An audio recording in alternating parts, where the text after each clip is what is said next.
Alright guys, so today we're just going to show the installation process of the new digital cluster for a BABF. So just a quick one, all the tools that you do need is a short stubby Phillips head screwdriver and just a normal length Phillips. So first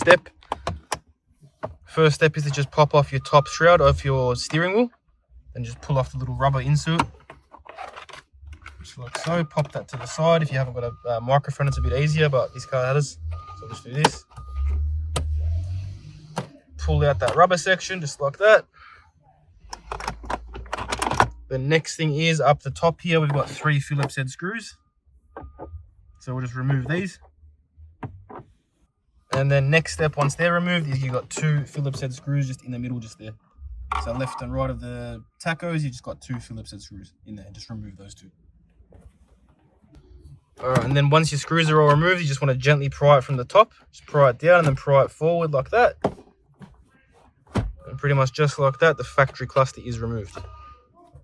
And just a quick one to add as well, just to make your life a bit easier, make sure your steering wheel is all the way out and all the way down.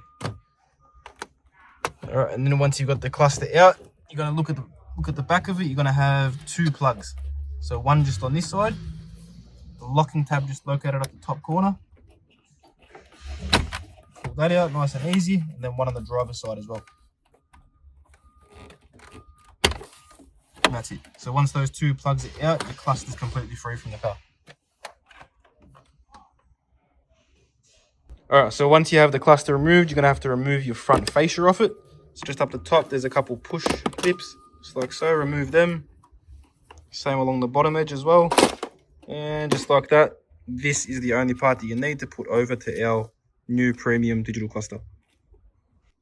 Alright, next thing you can do while it's on the bench stool is just chuck on your GPS antenna. Just a screw fitting, nice and easy.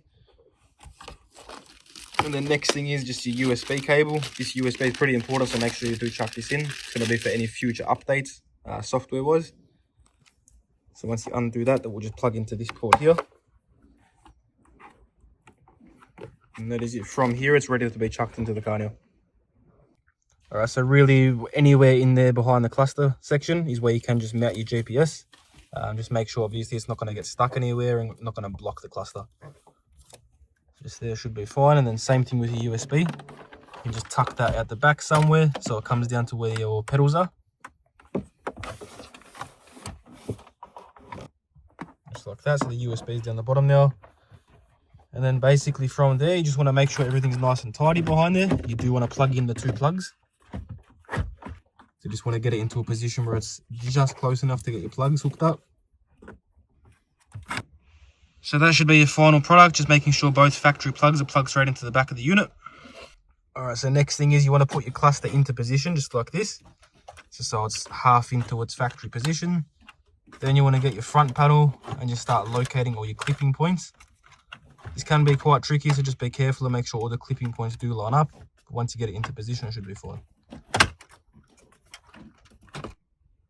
So if you look closely at the top here, all these clipping points are lined up. So once you've got it as close as that, then you can just give it a nice push and then everything will just clip in.